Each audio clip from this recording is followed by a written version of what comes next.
பக்கத்தில் உள்ள நாட்டை கைப்பற்றணும். அதுக்கு ஒரு காரணம் வேணும். ஒரு காரணம் கிடையாது. சண்டைக்கு போகணும். சண்டைக்கு போனால் தானே போர் செய்ய முடியும். போர் செய்யறதுக்கு ஒரு காரணம் வேண்டாமா? ஒரு காரணமும் கிடையாது. நம்ம ஊர்ல சில பெண்கள் இருப்பாங்க, கல்யாணம் ஆன பெண்கள். உங்களுக்கு பக்கத்து வீட்டுக்காரையே பிடிக்காது. பக்கத்து வீட்டில் உள்ளவங்க சண்டைக்கு போனோம், ஒரு காரணம் இல்லை. ஆனா என்ன செய்யணும்? சண்டைக்கு போனோம். என்ன செய்வா? ஒரு பிடி மண்ணை வாரி அடுத்த உள்ள கூரையில போடுவான்.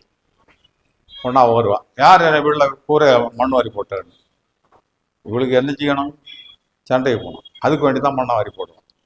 ஒன்னா வந்தோடனே ரெண்டு பேரும் சண்டை, ஒரே சண்டை. அதுபோல இந்த அரசு பக்கத்து நாட்டை கைப்பற்றணும், சண்டைக்கு போகணும், ஒரு காரணம் இல்லை. எனவே தன்னுடைய வீரர்களை அனுப்பி பக்கத்து நாட்டில் உள்ள பசு கூட்டங்களை எல்லாம் திருடி விட்டு வருவான், கவர்ந்து கொண்டு வருவான். எப்படி நிறைய பசு கூட்டங்கள் இருக்கும், நிறைய பேர் தங்களுடைய பசுக்களை எல்லாம் மேய்ப்பதற்காக நிறைய பேர்கிட்ட கொடுத்து அனுப்புவாங்க சம்பளத்துக்கு. அந்த பசு கூட்டங்களை எல்லாம் கவர்ந்து கொண்டு வருவான். அப்படி பசு கூட்டங்களை கவருவதற்கு அடையாளமாக வீரர்கள் வெட்சி பூசூடி செல்வார்கள். எனவே வெட்சி என்பது பகைவர் நாட்டில் உள்ள பசு கூட்டங்களை கவர்தல். இதற்கு அடையாளமாக வீரர்கள் வெட்சி பூவை சூடி செல்வார்கள். வெட்சி என்றால் என்ன?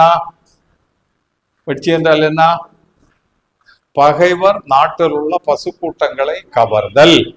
புரிஞ்சா? வெட்சி என்றால் என்ன? பகைவர் நாட்டில் உள்ள பசு கூட்டங்களை கவர்தல். இதற்கு அடையாளமாக என்ன பூவை சூடி செல்வார்கள்? தலைப்புல என்ன பூ வருதோ அதே பூ. தலைப்புல என்ன வந்தது? பெட்சிப்பு வந்து. தலைப்புல என்ன வந்தது? பெட்சிப்பு வந்து. அதனால பெட்சிப்பு. அதனால இந்த தலைப்பு, அந்த பூவுக்கு நீங்க கஷ்டப்பட வேண்டாம். வெட்சி பகைவர் நாட்டில் உள்ள பசு கூட்டங்களை, தூய தமிழ்ல சொன்னா ஆநிறைகளை. ஆநிறை மனதில் நிக்குமா? நிக்காது. பசு கூட்டங்கள் நிக்குமா? பசு கூட்டங்கள் நிக்குமா?